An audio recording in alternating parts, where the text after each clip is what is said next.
37 دونوں ٹیموں کے 37 نمبر ہیں جناب. آئیے چلتے ہیں, بڑی خوبصورت اور پیاری معلومات حاصل کریں گے, انوکھی معلومات. پروگرام ہے ذہنی آزمائش سیزن 11 اور سیگمنٹ ہے انوکھی معلومات. Old age, struggling with diseases, forgetting things and losing power. بڑھاپا عمر کا وہ حصہ جب عام طور پہ بیماریاں لگ جاتی ہیں, انسان چیزیں بھولنے لگ جاتا ہے اور انسان کی عقل میں کمی آنا شروع ہو جاتی ہے. کیا کوئی ایسا طریقہ بھی ہے کہ انسان کی عمر زیادہ ہو جائے لیکن وہ اس کیفیت کو نہ پہنچے, دانائی باقی رہے اور لاچاری بھی نہ ہو؟ اسے ارذل العمر کہتے ہیں. طریقہ کیا ہے میں عرض کرتا ہوں, ساتھ رہیے گا. وہ کون سا ملک ہے جہاں سب سے زیادہ لمبی عمر والے افراد ہوتے ہیں؟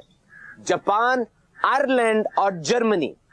یاد رکھیے, جن کی عمر 100 سال ہو جائے اسے سینٹنیرینز کہا جاتا ہے, اور جن کی عمر 110 سال ہو انہیں سپر سینٹنیرینز کہا جاتا ہے.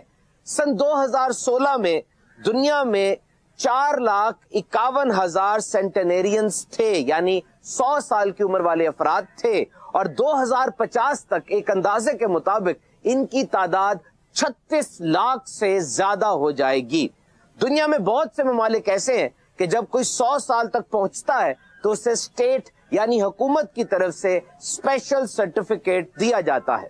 ویسے اگر ملک پاکستان کی بات کی جائے تو یہاں یوتھ بلج ہے, یعنی جوان افراد زیادہ ہیں. ویسے اگر ملک پاکستان کی بات کی جائے تو یہاں یوتھ بلج زیادہ ہے, یعنی جوان افراد زیادہ ہیں. ایک اندازے کے مطابق 64% آبادی 30 سال سے کم عمر ہے. ریٹائرمنٹ ایج بعض ملکوں میں 65 سال, 67 سال اور بعض میں 57 ایئرز بھی ہے. ریٹائرمنٹ کا کانسیپٹ بھی یہی ہے کہ lifestyle choices catches to you, یعنی ساری زندگی جو کیا, اگر تمباکو نوشی کی, کھانے میں بے احتیاطی کی, فزیکل ایکسرسائز نہیں ہوئی, آرام طلب انداز زندگی رہا, تو اس کا اثر ہوتا ہے. انسان کی انرجی میں کمی آ جاتی ہے اور وہ ہر قسم کی کمائی, حج, جہاد وغیرہ کے قابل نہیں رہتا. ریٹائرمنٹ ہو جاتی ہے, پھر پینشن ملتی ہے. یاد رکھیے, پینشن کا مطلب ہے پیمنٹ. بڑھاپا بھی آ جائے اور دانائی اور عقل بھی سلامت رہے. طریقہ کیا ہے سن لیجئے.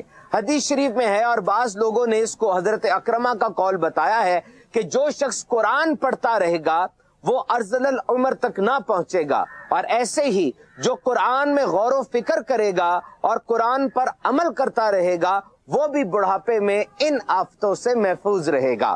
جہاں تاریخ انسانی میں ہمیں بوڑھے افراد کے ساتھ بہت سے ظلم دیکھنے کو ملتے ہیں, بہت ہی غلط رویہ دیکھنے کو ملتا ہے. ایک جگہ ایسا بھی ہوتا تھا کہ سارے بوڑھے افراد کو دریا میں پھینک دیا جاتا تھا, انہیں جنگلوں میں چھوڑ دیا جاتا تھا. لیکن ہمارا پیارا دین اسلام ہمیں سکھاتا ہے کہ ان کی بے ادبی نہ کی جائے اور ہمیشہ بوڑھوں سے عزت و احترام کے ساتھ پیش آیا جائے. ایک حدیث پاک میں ہے, ایک شخص نے دربار رسالت میں حاضر ہو کر فکر و فاقہ کی شکایت کی تو حضور صلی اللہ تعالی علیہ وسلم نے فرمایا, غالباً تم کسی بوڑھے آدمی کے آگے آگے چلے ہوگے, یہ اسی کی نحوست ہے. بالخصوص جب والدین بوڑھے ہو جائیں تو اولاد کے لیے امتحان ہوتا ہے. اللہ عز و جل ہمیں دنیا اور آخرت کے ہر امتحان میں کامیابی نصیب فرمائے. بڑا پیارا رسالہ ہے احترام مسلم, بہت ہی زبردست ماسٹر پیس رائٹنگ ہے میرے میر علیہ سنت کی, یہ حاصل کیجئے. اور والدین کے حقوق پر سمندری گنبد, یہ رسالہ بھی حاصل کیجئے. دعوت اسلامی کی آفیشیل ویب سائٹ سے ڈاؤن لوڈ کیجئے اور مکتبۃ المدینہ سے پرچیز کیجئے. صلو علی الحبیب صلی اللہ تعالی علی محمد. جناب بہت ہی خوبصورت معلومات